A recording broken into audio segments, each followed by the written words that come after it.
What's up, everybody? Welcome to the Early Edge NFL Pick Show, brought to you by BetMGM, the sportsbook. Born in Vegas, Will Brinson here for a Super Bowl edition of the show, joined by Mike McClure, Larry Hartstein, and RJ White to give you really like a cornucopia, if you will, a plethora of bets on everything Super Bowl related. There's no better time to bet than the Super Bowl, and there's no better time to bet on the Super Bowl than 2025, where we have an insane amount of options to bet on. Let's dive right into it. Of course, got to bet on the game itself. RJ, you noted right before we came on air, this line is tick, tick, tick, tick, tick, like the 60 minutes clock towards the Eagles a little bit. Are you jumping on Philly now against the spread? Yeah, I like the Eagles. I would play the +1.5 if you have that available. I actually prefer the money line. It's only a 15-cent difference, and I'll take that risk that it does not land. Chiefs win by 1. So I locked in Philly +2 last Monday. I knew we weren't going to get a better line on Philly than that. I do think they're the better team in this game. Buffalo had success running the ball against the Chiefs defense, which has not been the same run defense as it was early in the season. I think the offense for Philly has a great matchup there. My biggest concern for them was the health of their interior offensive line. It appears everyone's on track to play Sunday.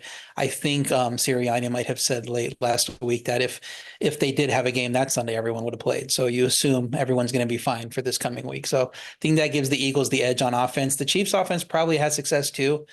Philly's defense, I think, is healthier with the exception of Nakobe Dean still not being there than Buffalo's defense was. And they are much stronger at corner. So I just think the Eagles are a team that matches up better with Kansas City. And that game was a coin flip once we got down to it. So I like the Eagles here.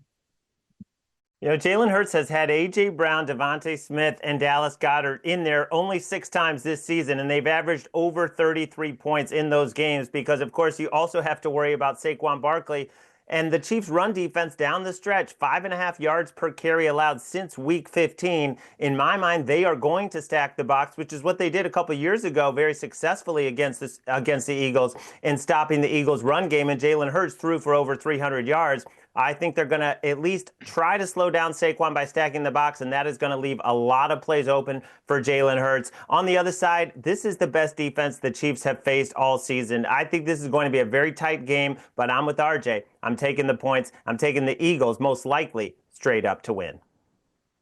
I'm going to go the other way on the Chiefs money line, but I will say I think the Eagles are probably the better football team on paper. I made the game exactly a pick 'em, minus 0.1 if you want to get specific there, but I'm going to lean to the Kansas City side until I'm proven wrong. We've made so much money betting this Kansas City Chiefs team over the last 2.5 seasons, and for me, it just comes down to the quarterback and the coaching edge. I think Kansas City has a distinct edge both at starting quarterback and in coaching with Andy Reid. When you talk about all that preparation, I think Larry's correct. I think Kansas City will stack the box and put the game on Jalen Hurts' arm. And ultimately, I just think we're talking limited possessions here. And I trust Patrick Mahomes. I trust Andy Reid. And considering you're not paying a ridiculous price here at minus 120, which I think will close minus 110, I'll pay to find out here with Kansas City. Yeah, I'm in the same boat as you, Mike. I mean, and I agree with RJ and Larry. Like, Philly's probably the better team as a whole. But we have seen better teams go up against the Chiefs in the Super Bowl before. Like the 49ers last year were a better team as a whole than the Chiefs. And it doesn't matter because Patrick Mahomes is the new Tom Brady and Andy Reid's the new Bill Belichick. I mean, these guys just get it done in the biggest moments. And I think it's probably, we talked about it with the Buffalo game. It's probably going to be a situation where it's going to be really close. It's going to be a great game. It's going to come down to it late. And if Patrick Mahomes has a chance to have the ball in his hands and go down and win the football game or ice out the Eagles by having a lead and getting enough yardage to take a knee, I trust him to do that, and I think he'll probably do it. So, for me, it's not so much like you look at it and see a clear edge for the Chiefs. It's just they have Patrick Mahomes, they have Andy Reid, and that's a big, big deal. Let's get to the total. God, excuse me, I got the hiccups all of a sudden. Nice time for it. Larry, you were on the Chiefs team total under here, I believe. RJ, you might agree. Yeah, I'm going under 24.5 for the Kansas City Chiefs. They got to 30 for the third time all season last week against the Buffalo Bills, but this is the number one defense in yards per play. It's definitely the number one pass defense. And ever since they moved Joe Thuney to left tackle, which is a move they had to make, and it's worked out in terms of protecting Patrick Mahomes. He did not allow a single pressure last week against Buffalo, but their run game, which was already like mediocre and pedestrian, it's really fallen off a cliff when you don't have Joe Thuney there in the middle, creating any separation, any holes to run through. So this is all going to be on Patrick Mahomes against these elite corners that do not give a lot of separation. I think they'll have to go over the middle a ton to Travis Kelce, and I just don't see them getting over 24.5. That's a pretty big number against an elite defense like the Eagles. Yeah, the Eagles have given up more than 23 once since week 4. I think they can limit the Chiefs' possessions with an effective run game here, and the Chiefs get fewer possessions than they're used to, which makes it harder to score points. So I also like under 24.5 on their team total. The Chiefs average just over 24 points per game in the regular season when you throw out week 18, which of course doesn't count because everybody was resting. But there's only one defense that beat Philly in terms of scoring defense, and that was the Chargers. They played the Chiefs twice, and they held them to 19 and 17 points. I think it really feels like, to me, this should be a game where Chiefs score about 20 points. So I like taking their under at 24.5, getting that key number of 24 on the line, just being able to play minus 110 on that. I think we can thread the needle a little bit here, guys, because I'm going back to my trusty Chiefs first half team total over. The number is 10.5 currently at BetMGM, which is different than 12.5. It's unlikely that you get the 2-point conversion in the field goal, but it is certainly possible. So I like this number, though. I would play it up to 12.5. I still firmly believe it should be 13.5. It's a touchdown and 2 field goals, what you need out of this offense. And part of the reason for it is just simply nobody better, really, in my opinion, in the history of the game than Andy Reid scripted drives, coming off extended rest, coming out of the locker room. Also this year in the Super Bowl, ideal conditions. We're playing in a dome. That makes the field goal kicking game and that operation very, very smooth. And I also think because of the way Philly runs the ball and limits possessions, Kansas City might actually elect to kick the field goal in these games and just put some points on the board. So I went over here, over 10.5. Going to try and thread this needle with you guys on that team total under. I'm just going to go with the full game total here, 48.5. And I think, we're talking about a ton of points, obviously, with the two teams. But, I tend to think what we're going to see, you mentioned stacking the box by the Chiefs. That I wouldn't be surprised at all if the Eagles came out throwing the football early in this game, knowing that the Chiefs were going to try and slow down the run and then begging the Chiefs to sort of back up a bit, opening things up for Saquon. And as Mike points out, you might even get 2 looks at Andy Reid scripting stuff. And maybe we get first play. I mean, it could even get more, honestly, depending on who wins a coin toss. But you're going to get, let's say you get an explosive play from Xavier Worthy early. You're going to have the rest of that script for the second drive.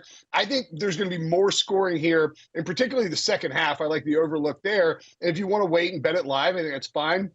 We could see this game get loose. You just typically see that in the second half, where team maybe a little more conservative early. Things get loose in the second half as these two teams, we saw what happened the last time they played. Wouldn't be surprised to see a ton of points. I like the over in this spot. All right, we have Chiefs props to get to. Props for both teams, of course. But Chiefs, anytime score. Will Patrick Mahomes run the ball? Will he throw an interception? Will Travis Kelce be heavily involved? We will tell you coming up next on The Early Edge.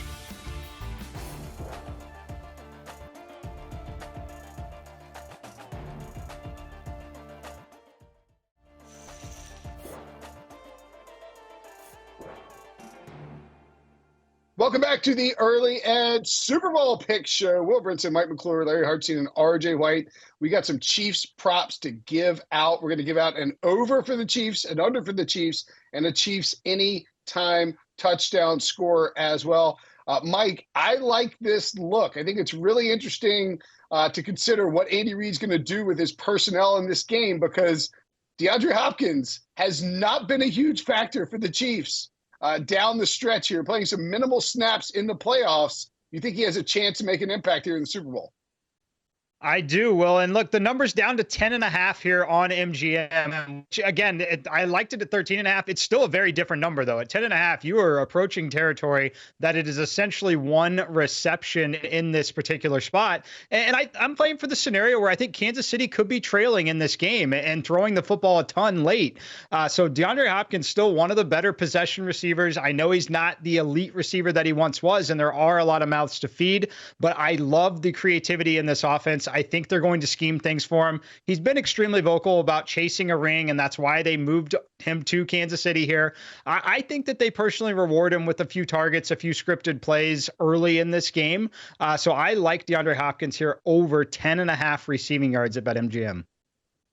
I bet on a couple of Chiefs rookies to go over, starting with Xavier Worthy, over 5.5 rushing yards. This is a very popular prop that's up to 6.5 in some books, but they can't really run traditional running back plays and gain more than 3 or 4 yards. That's just the way it's been going the last several weeks. They have to get Worthy the ball on these end arounds, on these jet sweeps. He's gone over this in 4 of his last 5. Against this Philly interior, I think we could see maybe 3 potential running plays for Xavier Worthy in this game. So I love that prop. And then on the other side, Jaden Hicks, they bring these rookies along slowly, and then by the time the postseason comes, they're key players. And this kid is playing almost 70% of the snaps now. He outplayed Brian Cook in terms of snap count over the last couple of playoff games. His tackle number at MGM over 3.5 at -154. Some books already up to 4.5, but this number on BetMGM is great. He's cleared this in 4 straight, and with the volume that the Eagles have in terms of running plays, that helps you when you're trying to hit a defensive prop. I'm going to go to the man that everybody's eyes will be on, Travis Kelce, the superstar tight end. I like his longest reception to go over 19.5 yards. Despite having the lowest yardage of his career in the regular season, he hit this over in 10 of 18 games. He is very easily able to crank out a 20-yard reception. Might not get too much else at this point of his career, but he's going to hit you with at least one big play. I think that Nakobe Dean injury I mentioned earlier is massive for Philly. They had been allowing the fewest yards to tight ends in the regular season. They just got carved up by Zach Ertz last round. They actually did not do great against Tyler Higbee either the round before that. So this seems like a trend to me where this is where the Chiefs offense should focus, is getting it to the tight end. So I like Kelce to make one big play, even if he's not going to have one of those vintage 8-catch, 100-yard type of games. I'm going to go with a over Xavier Worthy first quarter receiving yards, 8.5 yards. Now that is, like you talk about, like Mike gives out the 10.5 for DeAndre Hopkins for the full game. This is, you basically need one catch, right? One catch, whether it's short and he takes it a little ways or whether it's down the field. And I just think they're going to get Worthy involved a lot early because he's so explosive. A couple other things you can look at too, if you want. You can find Xavier Worthy 50+ first quarter receiving yards at 10-1. Again, if they scheme up a shot play down the field and he catches it, or a quick screen that he navigates through traffic and takes to the house, I think he can get there. At that kind of value, I don't think it's that crazy. And to sort of build on what Larry mentioned as well with the Worthy rushing stuff, first to 20 rushing yards in this game. So first player for both teams to get to 20 rushing yards. Xavier Worthy is 30-1. You run a jet sweep, you get the ball first, you run a jet sweep with Xavier Worthy, and he rips off 20 yards, and you're cashing a 30-1 ticket. Sign me up. Now, maybe not everybody's going to go over their total, RJ, including, I guess you can spin this positively and say Patrick Mahomes will go under in a good way on something, right? Yeah, I'm backing the Eagles overall, so I should be very easy for me to find an under I like in the Chiefs. But the more I looked at it, the under I liked the best was Patrick Mahomes under 0.5 interceptions. I don't think he's going to throw an interception in this game because he never throws interceptions. He's no interceptions thrown in 8 straight games since the regular season loss to the Bills. He has avoided interceptions in 15 of 20 career playoff games. The Eagles, decent getting turnovers, not like great or anything, not like, top of the league. I think I'd be surprised if Mahomes puts the ball in danger. It's going to probably take a lucky deflection for this to cash. So I like playing the Eagles here to not get an interception against Mahomes at only -130. And I'm going to go the other way on Xavier Worthy. I'm going under on the rushing yards, 5.5 at even money, 6.5. Would wait to play this all the way up until kickoff. But I want to go under here for a couple reasons. Number one, I just think that it's such a big number for someone who didn't go over this number 11 times in games he played this season, multiple games with negative rushing yards. And I think that this particular setup in the Super Bowl, Kansas City is going to run a little bit more shotgun with this personnel and going to have Patrick Mahomes out there. It might be the touch pass, the little forward touch pass that still gets to Xavier Worthy and what looks like a rushing play. But for me, I just think it's also a situation where we could see the fake, we could see the bootleg for Mahomes, the shovel pass underneath off of it. I think there's a lot of creativity with additional time ahead here. And I think Philly knows what's coming with Xavier Worthy. So I see a little trickery there. I'm going to go under on the rushing yardage here.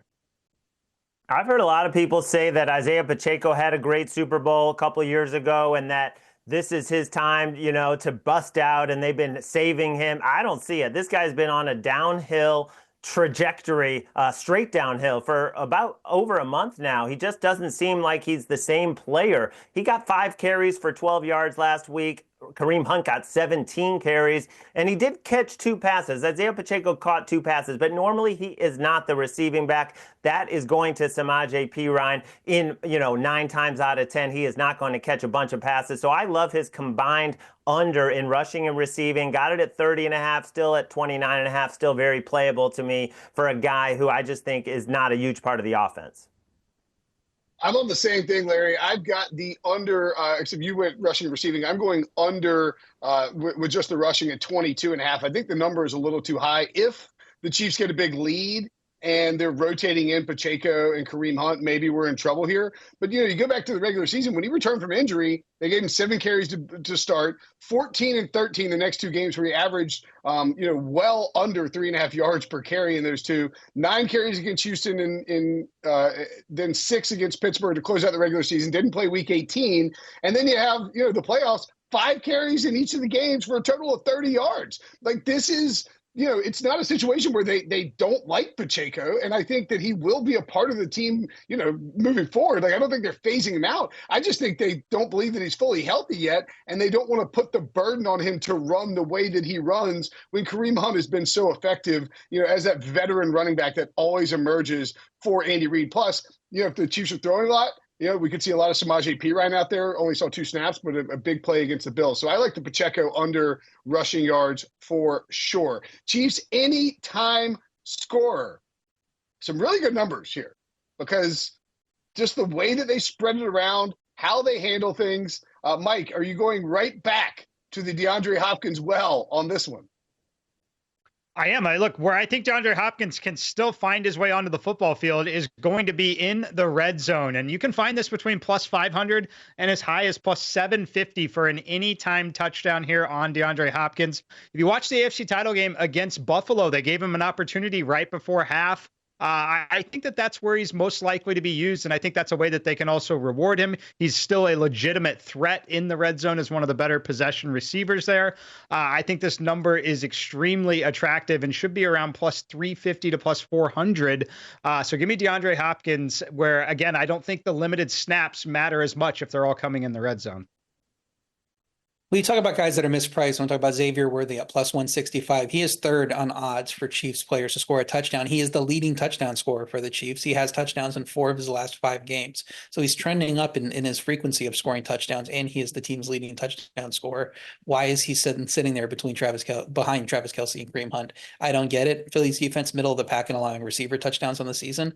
And then, as we know, we've talked about already, Worthy's in play to score on a rush as well and get him a trick play there, get him the ball in space, see if he can make something happen. So plus 165 is too high for me. I think he should probably be the Chiefs player most likely to score a touchdown in this prop.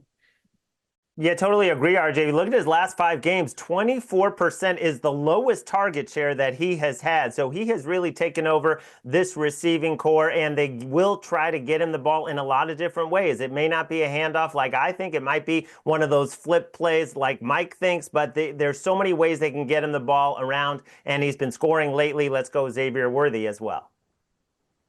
Yeah, I think the Xavier Worthy play is a great one. I like the Hopkins one, too, just because there's incredible value there. It's hard to find guys with short touchdown odds or long touchdown odds, in the Super Bowl. But you know what? I picked last on this one, and I'm just going to take the layup here with Travis Kelce. You're getting it at plus money. The guy has 24 career playoff games and 20 career playoff touchdowns. He scored twice in the Super Bowl, including 3 years ago, the last time against the Eagles. And I think, you mentioned RJ mentioned the stuff with Nakobe Dean and the issues with the injuries and the tight ends. But Kelce he shows up in big spots, and he's going to be there for his guy Mahomes. And he is so slithery around the end zone. Like, he just makes moves on his own, and he freelances these routes. He gets open. I think they'll be stacking the box they'll try expecting a run there. And don't rule out the idea of Travis Kelce getting the ball in the backfield and running into the end zone for an anytime touchdown. They've certainly been willing to put him in bizarre spots, and they have those crazy formations down by the goal line. All right, same deal with the Eagles. Got to have a prop for an over and under, anytime touchdown on the other side as well. Jalen Hurts, man, they just don't want to price up his touchdown numbers. Does he provide some value, or should you look elsewhere on the Eagles? We'll tell you next, coming up on the Early Edge.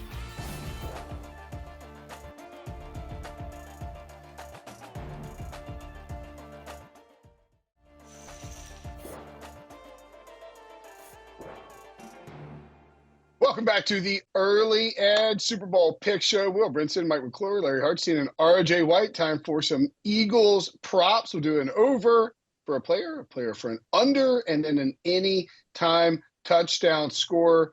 Larry, you think this could be a bit of a passing fest for Jalen Hurts here, right?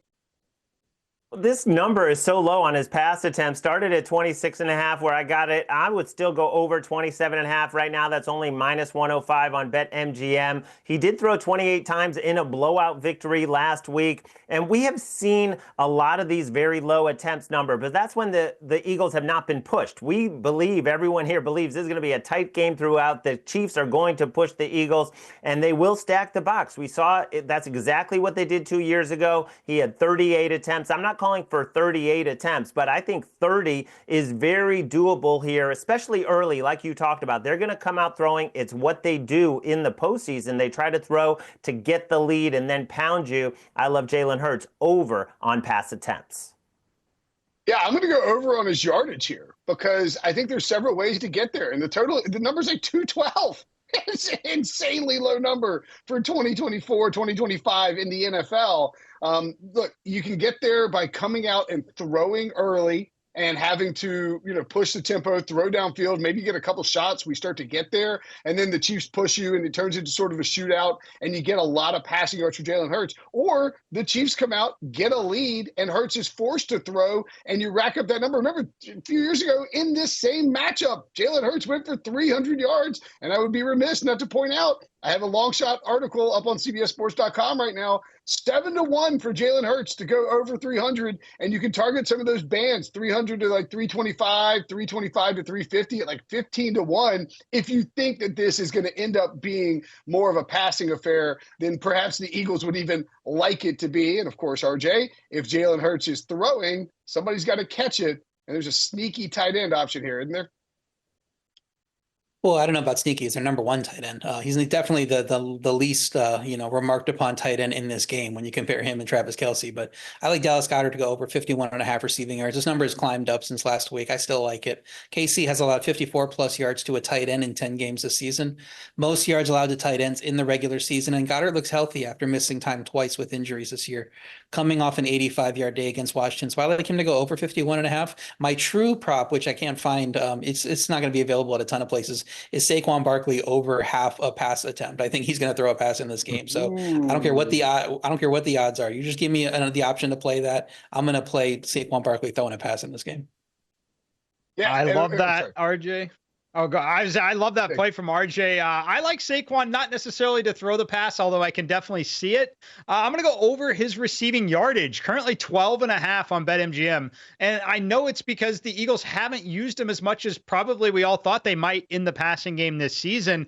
But when you talk about just an overall skill set from a player, a lot of receiving running backs in this particular situation would be seeing a line at least 20.5 to 21.5. So when I look at this spot and the way this game can play out, the fact that Kansas City could be stacking the box, the fact that we know Kansas City is a good offense. There's definitely a scenario here where the Eagles are trailing in this game. I just think there are so many scenarios where Saquon Barkley is able to receive 13 yards in this game in the passing game. So I'm going to go over here at 12.5. Yeah, my bad, Mike. When you mentioned a third passing attempt, a third player making a passing attempt in the Super Bowl, I just get overexcited. I think about all those games where it has happened, and I like that look. You can find obviously over 2.5 players to attempt to pass. We've seen different coaching staff, of course. We've seen the Eagles pull that off, and Andy Reid's not scared. Although I don't know if he wants to take the ball out of Mahomes' hands. I still think it's an interesting look. We got to take some unders as well. Larry, you were on an under for the Eagles' number 2 wide receiver. Yeah, Devontae Smith in the playoffs, 4 targets, 4 catches. That's his line every single game, but that's not why I'm playing it in the Super Bowl. You look at the 6 games where all 3 guys were healthy. You're talking about A.J. Brown, Devontae Smith, and Dallas Goedert. Devontae Smith has the lowest target share, that's under 20%. And then you go a little deeper. When the Chiefs play 2 high safety, which they play over 60% of the time against that coverage, Devontae Smith's target share drops all the way to 14%. So, maybe he makes a few key plays, but 5 catches, that's a big ask for Devontae Smith. Give me Jahan Dotson here, under 2.5 receiving yards, not receptions, receiving yards for Jahan Dotson. Look, we're essentially betting against a catcher. He's not going to be one of the premier target getters in this offense, particularly when you've got a guy like Dallas Goedert healthy. You don't want to take the ball out of Saquon's hands if you don't have to, which is why I like Saquon in the receiving game as well. So I just think that outside of some scripted play on the opening drive or the scenario where they're really trailing late, I don't see many opportunities for Jahan Dotson to even be on the football field, let alone being targeted in this passing game here. So I went under 2.5 receiving yards for Jahan Dotson. I'm going to be kind of against Larry on his over earlier because I'm going to go Jalen Hurts under 18.5 completions. He's gone over this number just twice since week 3, and I disagree that if they get behind, he's going to have to just light it up because that's where you get in a problem with Spagnuolo just dialing up blitzes and putting him under pressure, and you just do not want to be in that place if you're the Eagles offense. So I think they keep feeding Saquon even if they fall behind, unless we're talking about, down 2 scores in the fourth quarter. Hurts is going to be healthier in this game with extra rest, and we saw the picked his spots in the NFC Championship, and he looked pretty fine running the ball. He had a touchdown, I believe, that was called back. That was from a pretty decent distance out. So he can scramble for yards rather than boost his completion numbers with dump offs here, which I think is going to be the play against this Chiefs defense. So I think he runs the ball more than expected, and he goes under 18.5 completions, just like he has for most of the season. I'm taking A.J. Brown's under at 70.5 receiving yards. He could blow this out of the water because he's A.J. Brown. He's a grown-ass man, and he does stuff like on the football field that is unstoppable. But I think if it's just a pretty high number for a team. When you talk about 18.5 completions and you got Dallas Goedert at 50, A.J. Brown at 70, Devontae Smith is, somewhere in the middle there, and Saquon at 13? I mean, like how much yardage is there to go around for a guy who's supposed to complete 19 passes? I think the obviously they're going to try and sell out to stop the run, but I think, if Trent McDuffie's on him most of the game, then we can see A.J. Brown limited to a degree. I hate saying it because I love A.J. Brown as much as I love, more than I love a lot of my family members. Eagles anytime touchdown. I'll start off here and throw to you, RJ, because we have the same guy. Jalen Hurts, he's minus 115. We saw what happened. He got hurt, against the Rams. We're worried he might not be involved in tush pushes because they want to keep him healthy if they get to the Super Bowl. And he scores 3 times. He is back, and he's going to get the ball down by the goal line on the one. Saquon doesn't care about scoring the touchdowns, particularly when it comes to chasing the Super Bowl ring. One thing I'll throw out too, another long shot from my article, Jalen Hurts to score the first, Jalen Hurts to have like the first down of the game. I think is really interesting. It's like 15-1. And the idea being, what if you get a short yardage spot on the Eagles' first drive and they get the ball first and he picks up that first down? What if he scrambles? I think Hurts is going to use his legs a lot here. Love him anytime touchdown at minus 115, RJ. Yeah, I'm going the same way. He scored this in 12 of 18 games this season, and 17 if you don't count that short injury appearance where he only made a few plays against Washington. Chiefs are going to have to focus more attention on running back than they have all year. We know that with Saquon Barkley, and that's going to leave lanes open for Hurts, especially outside the numbers where he can pick up a good chunk of change there. I don't expect them to stop a brotherly shove with this run defense if it gets to a goal line situation at the one where maybe a penalty sets it up. I know that the refs never throw flags on the Chiefs to feed that narrative, but if they do get to the 1 yard line, it's going to be a Jalen Hurts scoring touchdown. So I like getting minus 115. He's only one touchdown behind Saquon Barkley in the regular season and in the playoffs too. And Saquon, as we know, his numbers are massive, like minus 200. So I think his numbers should be closer to that number, probably not as high, but you should be getting up to that minus 140, minus 150 range. I'm looking at Eagles pass catchers. I just think that's the path here, knowing how Kansas City is likely to defend. For me, Devontae Smith, I don't love him in this game, over the middle of the field and through volume, but I do love him in the red zone as he's the guy. He's extremely difficult to cover still, and he's not going to draw the most attention in this offense the way it is currently constructed. So at plus 250, I thought this number should have been right around plus 200. I thought there was a decent price point here on it. Give me Devontae Smith to find the end zone. And Dallas Goedert all the way up there at 333. Pretty good value. I played him over his yards, but this is also a good look. He's scored 3 times in the last 8 games, and we know how vulnerable the Chiefs are to tight ends, and we've seen Nick Bolton struggle in coverage. I think Dallas Goedert, he just looks so good since coming back from the injury. The eye test tells you he's ready to get in the end zone again. Yep, and Saquon Barkley, minus 200 is tough to bet it unless you put it in a parlay. That's right. Parlays might be sucker bets, but they're still fun for the Super Bowl, and we have some for you, including Saquon Barkley touchdowns. We'll tell you what they are coming up next on The Early Edge.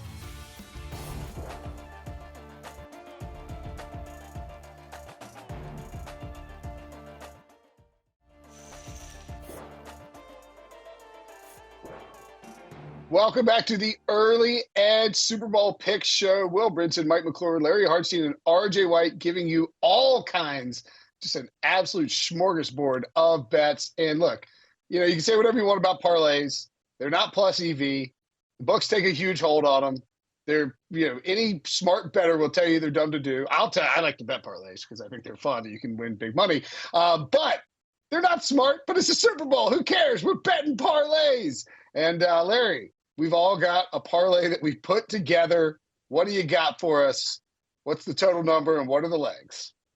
5 legs that I feel very good about. Eagles plus 7.5. I like them in the game. And even if they lose, I think it's going to be very tight. They're not getting blown out. Under 59.5, even 31-28 will not hurt us in this scenario. I do think we're going to have long drives by the Eagles, and the Chiefs are going to have to matriculate the ball because the Eagles do not give up explosives. So that's going to run the clock, and we go under 59.5.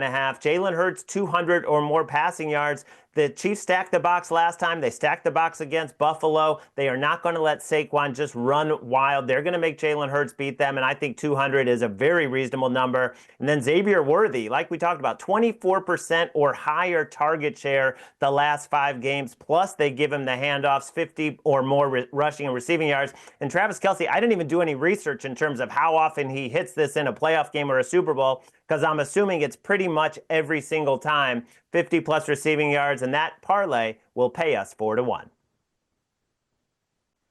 Yeah, I'm going to keep mine simple here. I'm just going to go Saquon, 100 rush yards and a touchdown.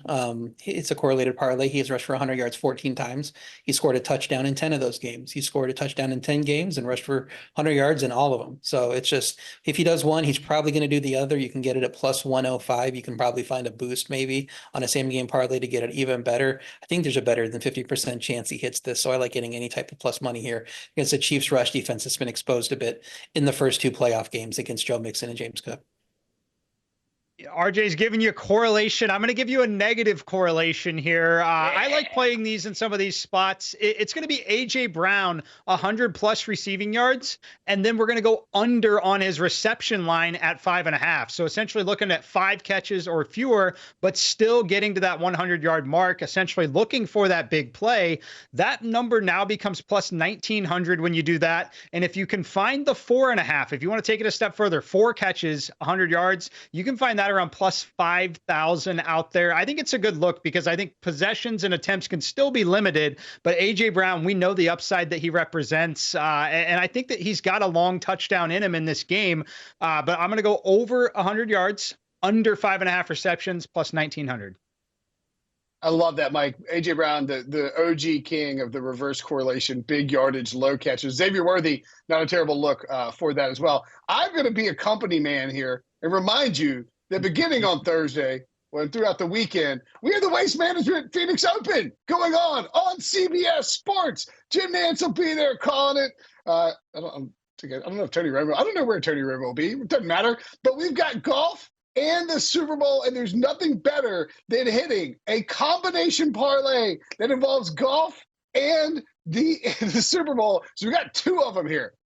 They're kind of similar, obviously. Chiefs, the first one, Chiefs money line plus Sam Burns to win the Phoenix Open without Scotty Scheffler. In other words, you could take Scotty off the board, add Burns in there. You can throw in Saquon Barkley anytime touchdown if you want. And if you don't like Sam Burns, he's been a little weak on approach the last couple of weeks, minus 1.7 strokes on approach the last 2 weeks. But, somebody like Hideki Matsuyama, Tom Kim, somebody to win without Scotty Scheffler, who looked fantastic in his return from injury, you could go with that. I also have Scotty Scheffler to finish in the top 10, which is just going to happen the way that he's playing, coming off that injury, the way that he's played over the last year, plus the Chiefs money line and the Saquon Barkley anytime touchdown. That's a reverse correlation there as well. The Eagles actually brings that price down, plus 325. That's right. Multiple golf bets, plus the Super Bowl. Nothing could be finer. God bless America. If you want winners like that, winners like we're giving you here, go to sportsline.com/join and use promo code winners and get 60% off an annual plan. You can scan the QR code on your screen as well at sportsline.com/join, promo code winners. Right, you can't bet on the Super Bowl and not bet on the coin toss. I mean, the coin toss is as American as it gets. Apple pie, et cetera, et cetera. We got a bunch of rapid fire picks and bets to make in the Super Bowl. We'll tell you about them coming up next on The Early Edge.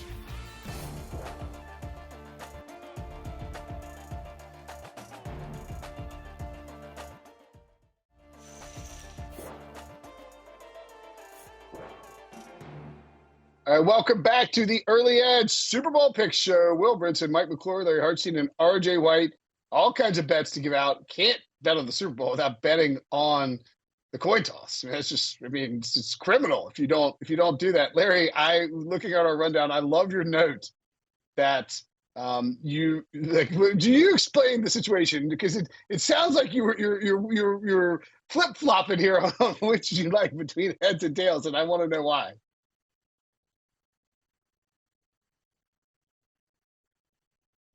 I think you might be muted, Larry. Excuse me. You got to come prepared for a segment, especially unmuting yourself. And Heads was on a 3-1 run, including cashing last year, but digging in a little deeper, since they gave the official coin toss to the Highland Mint in Florida, it's an 18-13 edge for tails. So even though the run that Head has been on, tails has come up. I don't know if that has to do with the weight of the coin or if it's pure randomness, which is I'm sure what Mike will say. But still, you got to go tails with those numbers. Yeah, I put tails as well. First of all, don't play this unless you're getting plus 100 for obvious reasons. I'm not going to break down the odds involved in the coin toss for anybody. I trust the watcher is smarter than that. But what I like better is to play Kansas City to win the toss, because they get to call the toss as the visiting team, and they have the football gods on their side. So I think they're going to win the toss. They're going to defer, and that's just how it goes being a Chiefs fan. So I would play Chiefs to win the toss, if anything. I'm going to be on tails. We all know tails never fails. Look, I think that the Eagles win the toss. Kansas City gets the ball first, scores a touchdown, takes a nice early lead. But yeah, I would not be betting the coin toss, as everyone has mentioned here. If you're not getting even money on it and it's purely entertainment at that point, then have some fun. But I would not lay any sort of price point to play the coin toss here. Yeah, I mean, don't play like an insane amount of money on the coin toss. I just always like the idea that you bet on the coin toss, you hit that coin toss bet, and you feel like every other bet you put in for the Super Bowl is going to win. I don't know what it is to like maybe follow Mike and go like tails parlayed with DeAndre Hopkins' first touchdown score when the Eagles win and the Chiefs get it first and go down and score, and then you can really cash. I'm on tails as well, though, because tails never fails. Everybody knows that. Come on. Will there be a 2-point attempt, RJ? I said yes, even though the odds are plus 110. I figure that the popular choice would be no. We'll see if that holds up. But this has happened in 10 of the last 15 Super Bowls. And one team has a very effective short yardage play to turn to when they need it in Philly. So I think that there's a pretty good chance that they try a 2-point attempt at one time, or just that the game dictates it, because that's what's happened in 10 of the last 15 Super Bowls. That same team has a kicker who's missed 3 extra points in the playoffs. So, yes, I agree with RJ. There will be a 2-point conversion, and most likely by the Eagles. I agree as well. Plus 110. I would love to isolate it to the Eagles side, as you guys have mentioned, if you can find that. I think that they've got the short area stuff. But on the other side, Kansas City has the creativity and play calling to execute these pretty successfully as well. And we're just talking about an attempt here. We're not talking about a successful completion. Just a single attempt. I will be on the yes side. Yeah, and you've got 2 aggressive coaches who are going to use analytics and probably do that in the right spot. So I'm on yes as well. A clean sweep. I bet we will all, or at least have some different picks on long shots to win the MVP. We're taking, please note, Patrick Mahomes, Saquon Barkley, and Jalen Hurts, one of whom is probably going to win MVP, out of the equation. Larry, who would you go with if you take those big dogs off the board?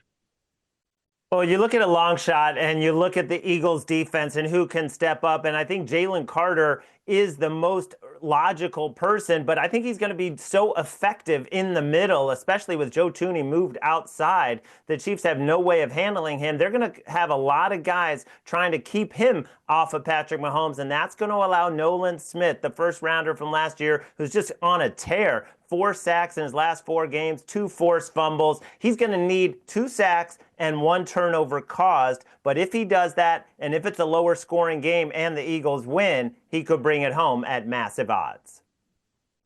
Yeah, I covered this topic for an article on SportsLine, including giving out 2 500-to-1 plays I like and 2 mid-range long shots, one of which I believe Mike's going to take. This pick that I have is in between the 2, and it is also Nolan Smith. He has 4 sacks in 3 playoff games. He has the speed to score on a turnover. I believe he ran under a 4.4 40-yard dash in the combine. So he's one of those guys that can break away and get a touchdown there. I'll be Xavier Worthy here, 30-to-1. You know, when I look through, I like Kansas City to win. If Travis Kelce were to score 3 touchdowns, it means Mahomes very likely has at least 3. He's probably still getting the award. Xavier Worthy, though, has the upside to get it through the running game as well, through a play that isn't really impactful through Patrick Mahomes. So the scenario that Worthy wins it here for me is the Chiefs score 2 or 3 touchdowns, 1 receiving, 1 rushing here, lower scoring game. Xavier Worthy, 30-to-1.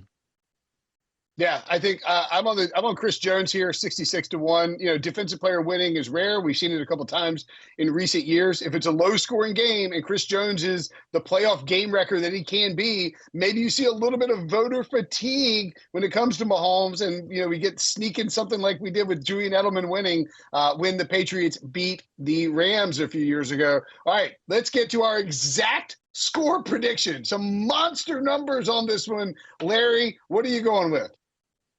Eagles 24, Chiefs 23, lower scoring game, a little bit under the total, which is what I'm predicting, with more drawn out drives and 2 very, very good defenses. And the key here is the Chiefs scoring 2 touchdowns and the rest 3 field goals. They have the best kicker in the game. They have perfect indoor conditions. Maybe they take one of those field goals early from 50 plus, and we get 24-23 Eagles at a massive payout.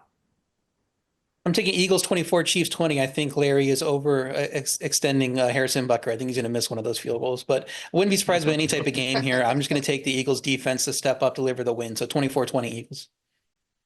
27-23 Eagles losing. Chiefs 27, Eagles 23. That's all I got to say there. Kansas City wins. I'm going to take the Chiefs 26-24. And by the way, you can get, it's like 20-1, or no, 12-1. Either team to kick a walk-off field goal has to be within 3 points as time expires. I kind of love it. 26-24 plus 225-1. An insane number, but it could be an insane game. We'll see what happens. All right, make sure and get all your content when it comes to sports betting from the early edge and daily SportsLine betting podcast. Get it on Apple Podcasts or Spotify, or scan the QR code. For Larry, for RJ, for Mike, I'm Brinson. Thanks for watching. We'll see you guys later.